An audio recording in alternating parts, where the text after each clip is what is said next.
पाकिस्तान में बढ़ते हुए दहशतगर्दी के वाकयात आपके सामने हैं। अफगानिस्तान के रास्ते दहशतगर्द आकर अफवाज पर हमले करते हैं। इंडिया जो है किस हद तक इसमें मुलव्वस हो सकता है, क्योंकि उसके लिए बहुत आसान है पाकिस्तान को डिस्टर्ब करना, थोड़ा सा माली और अस्करी वसाइल देकर। अब तकरीबन 26 किलोमीटर का हमारा बॉर्डर है जो अफगानिस्तान के साथ लगता है, और वहां पर इंडिया चूंकि इन्वेस्टमेंट कर रहा है, वहां पे सड़कें बना रहा है, प्रेसिडेंशियल पैलेसेस बना रहा है, उनकी पार्लियामेंट की बिल्डिंग बना रहा है। तो ऐसा लगता है कि ये वो सूरत हाल है जो कि इवन सदर हामिद करजई और सदर अशरफ गनी के ज़माने में भी नहीं थी।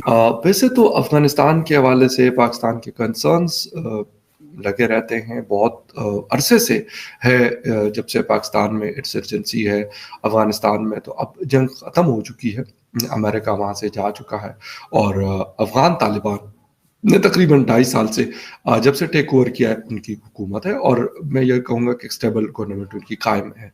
भारत ने जिस तरह से अपनी निर्भरता खत्म की है डिफेंस सेक्टर के मामले में पूरे विश्व भर से, जब हमारे यहाँ पर बनने लगे हथियार, जब हम बेचने लगे दूसरे देशों को, अपने लिए भी जो अपने खर्चे घटते रहे, क्योंकि हम बाहर से खरीदते थे महंगा पड़ता था, यहाँ पे उससे रोजगार भी बढ़ रहे हैं, हम दूसरों को बेच भी रहे हैं, प्रॉफिट भी कमा रहे हैं, वहां से अपनी भी सप्लाई पूरी हो रही है। खतरा नहीं है कि भाई कल को हमको जरूरत पड़ेगी तो दूसरे ने देना बंद कर दिया तो क्या करेंगे, कल को हमको दूसरे के उस पर रहना पड़ेगा। तो यहीं से ये पूरा का पूरा एक खौफ का दौर हमारे पड़ोसी देशों में चालू हुआ था। और अब तो क्योंकि इधर पिछले 4-5 सालों में खास तौर पर बहुत तेजी से काम हुआ है, तो जो हथियार इतने बन गए, तो भारत सरकार ज्यादा सोचती भी नहीं है, उसके समय समय पर परीक्षण होते रहते हैं, कभी यहाँ हो रहा है, कभी वहां हो रहा है, कभी उधर हो रहा है, कभी उधर हो रहा है। परीक्षण पहले से बढ़े हैं, इसका भी परीक्षण यदि आप पुरानी सरकारों को काबिल देखें तो बहुत ज्यादा बढ़ा है। तो ये वो चीजें हैं जिसकी वजह से खतरा स्वाभाविक ज्यादा, इनको ज्यादा डर लगता हुआ नजर आता है। तभी आप देखो इनका आर्मी चीफ आजकल एलओसी पे घूम रहा है, वहां चुनाव चल रहे हैं, आर्मी चीफ साहब जो है वो एलओसी पे घूम रहे हैं। भारत के जो सीडीएस है, चीफ ऑफ डिफेंस स्टाफ नए, उन्होंने भी रिसेंटली एक स्टेटमेंट दिया बड़ी वाज़ेह। भारत के सीडीएस ने जो स्टेटमेंट दी उसने यही कहा कि पाकिस्तान के मुआशी मसाइल तो बहुत ज़्यादा हैं, इकनॉमिक डिफ़िकल्टीज़ हैं, इकनॉमिक चैलेंजेस हैं, लेकिन इस सब में हम जो पाकिस्तान की मिलिट्री है, पाकिस्तान की जो फ़ौज है, उसके थ्रेट को इग्नोर नहीं कर सकते और हमें उसके लिए तैयार रहना पड़ेगा। वो हमारे लिए कल भी एक ख़तरा था, पाकिस्तान आज भी ख़तरा है और आइंदा आने वाले दिनों में भी वो ख़तरा रहेगा। और पाकिस्तान की मिलिट्री माइट जो है उसे एक्नॉलेज किया। अब ये इसे हम तारीफ़ के तौर पर भी ले सकते हैं कि हमारी मिलिट्री माइट की भारतीय जो सीडीएस है वो तारीफ़ कर रहे हैं, बट ये उसके कंसर्न्स हैं। अफ़गान तालिबान के तर्जुमान ने यह भी दावा किया कि अफ़गान सिक्योरिटी फोर्सेस ने पाकिस्तान की चेक पोस्टों को भी निशाना बनाया, यानी जवाबी कार्रवाई की।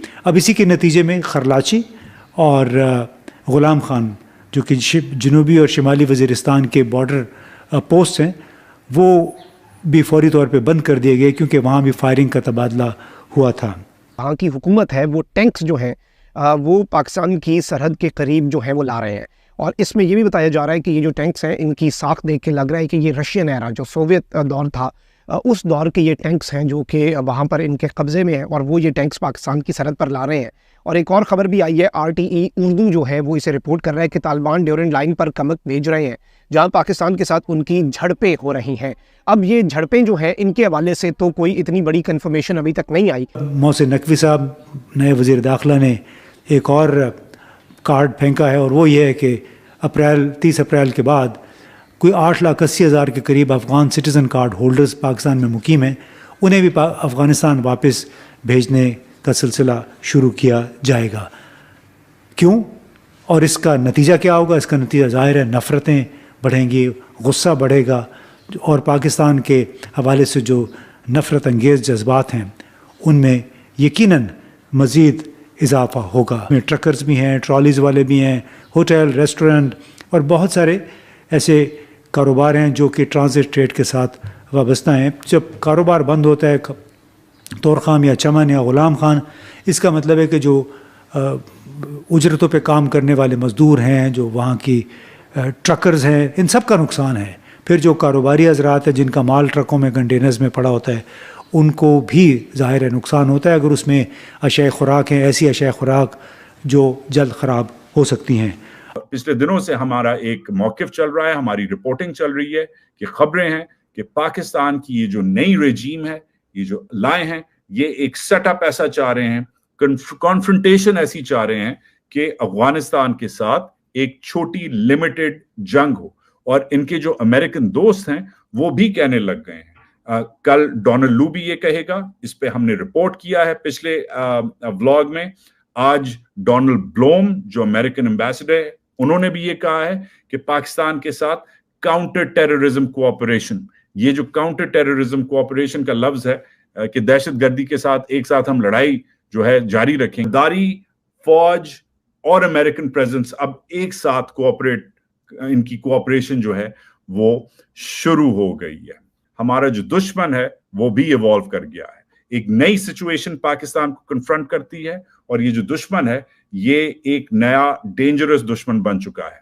ये ज्यादा कोऑर्डिनेट कर रहे हैं, ये ज्यादा कोऑपरेट कर रहे हैं। इस वक्त इसी पिछले साल में 49 ग्रुप्स, 49 ग्रुप्स ने मर्जर किया है, इत्तेहाद किया है।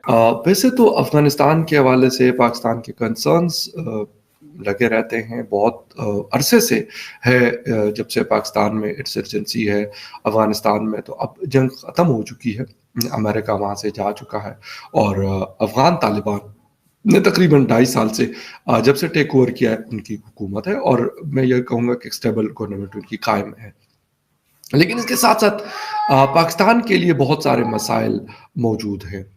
पाकिस्तान के अंदर काफ़ी सारे हमले हो रहे हैं, टीटीपी बिल्कुल एक्टिव है, खैबर पख्तूनख्वा में ख़ास तौर पे, और बलूचिस्तान में भी काफ़ी हद तक मैं कह सकता हूँ कि उनकी एक प्रेजेंस मौजूद है। वज़ीरिस्तान के इलाके मीर अली में पाकिस्तान आर्मी के चेक पोस्ट को निशाना बनाया, और 7 लोग जिसमें लेफ्टिनेंट कर्नल और कैप्टन समेत 7 लोगों की जानें गईं। इस तरह के हमले वो लोग करते हैं। और टीटीपीज़ के अलावा पाकिस्तान में खैबर पख्तूनख्वा में ख़ास तौर पे वहाँ के पुलिस को भी धड़ाधड़ निशाना बना रही होती है। यानी रोज़ हम ऐसी खबर देखते हैं कि कहीं पे 2, कहीं पे 3, कहीं पे 4 पुलिस के जो जवान हैं उनकी ज़िंदगियाँ गुल की जाती हैं। लेकिन आसिफ दुरानी साहब क्या कह रहे हैं? आसिफ दुरानी साहब कह रहे हैं कि जी ये जो वो है टीटीपी है, इनको इंडिया की फंडिंग हो रही है अफगान प्रॉक्सीज के हवाले। हम कोई प्रॉपर उस तरह के सबूत ले जाकर और इंटरनेशनल कम्युनिटी में प्रेशर नहीं डाल सके, ये वजह।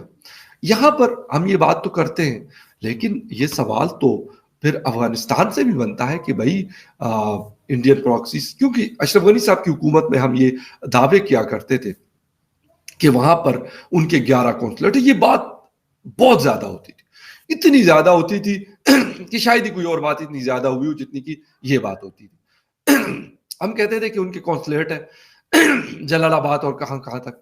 भारत की बढ़ती ताकत देखकर हर तरफ बवाल तो मचा हुआ है, चाहे चीन हो चाहे पाकिस्तान हो, हर तरफ आज हम देख रहे हैं कि एक अलग ही किस्म की सुगबुगाहट देखने को मिल रही है। सिर्फ इसमें जो बड़े बड़े फैक्टर्स हैं, जो हमारे अड़ोसी पड़ोसी देश हैं, चीन हो पाकिस्तान हो, इनसे इतर भी अगर हम हटें तो सबसे ज्यादा प्रॉब्लम किसी को हुई है तो वो अमेरिका जैसे देशों को भी बहुत ज्यादा हुई है, क्योंकि उनसे हमने हथियार खरीदना काफी कम कर दिया है। रूस से भी हालांकि हमने कम कर दिया, लेकिन रूस से हम दूसरी चीजें थोड़ा खपत बढ़ा दी, तो इसलिए रूस से उतने मामले नहीं खराब हुए। मगर अमेरिका के मन में बहुत ही ज्यादा इस बात का मलाल है कि भाई इंडिया ने आखिर क्यों ऐसा किया। अमेरिका कभी नहीं चाहता था, और ये जो बिचौलिए और दलालों के वजह से कई दलाल इन्होंने खरीद रखे थे अपनी दिल्ली में। इनके कई सारे लुटियंस दलाल जिनको बोलते हैं ना, बहुत सारे अमेरिका द्वारा स्पॉन्सर्ड लुटियंस दलाल रहते थे दिल्ली में, जो अब सत्ता से बाहर है, मगर उस समय सिर्फ वो डील लेकर आते थे। वो जानते थे कि इंडिया में सब कुछ बन सकता है, मगर बनवाना नहीं था। क्यों? क्योंकि वो हमको बीच में कमीशन खोरी करनी, बीच में दलाली खानी है। इसके लिए सदियों तक जो है भारत ऐसी ऐसी चीजें खरीदता रहा जो हम बहुत आसानी से बना सकते थे। इसकी वजह से हमारा क्या होता है, जो हमारे अपने संस्थान है, चाहे वो HAL हो, DRDO हो, बाकी हमारे कितने सरकारी संस्थान हैं, अलग अलग चीजें बनाते हैं, सब घाटे में रहते थे। कई बार उनको कर्जा लेना पड़ता था अपनी एम्प्लॉयज की सैलरी देने के लिए भी। ये हालत रही हर जगह। अब डिफेंस सेक्टर, खासतौर पर जो लोग शेयर मार्केट करते हैं, वो लोग जानते हैं कि डिफेंस सेक्टर के स्टॉक्स पिछले 2-3 सालों में पहली पसंद बने हैं इन्वेस्टर्स के इन्वेस्ट करने के लिए। जैसे पहले बैंकिंग की बात होती थी, आईटी की बात होती थी, अब ये डिफेंस ऐसा सेक्टर है जो आज से 10 साल पहले, 20 साल पहले कहीं पिक्चर में ही नहीं था, मगर अब बात होती है डिफेंस सेक्टर में भी। आप जो अपना अगर 100 रुपए लगा रहे हैं तो उसमें से 20 रुपए, 25 रुपए कुछ भी है, 10 रुपए कुछ ना कुछ आप डाल लें डिफेंस सेक्टर में भी। ये बहुत बड़ी आजकल बात होने लगी है। साथ ही साथ में जो हथियार बन रहे हैं तो ये चल भी रहे हैं, प्रयोग भी हो रहा है, परीक्षण भी हो रहा है, सब कुछ भी हो रहा है। इसी का जो नतीजा है वो ये है कि हमको पाकिस्तान और चीन में आजकल बवाल बढ़ता हुआ और डर बढ़ता हुआ नजर आ रहा है।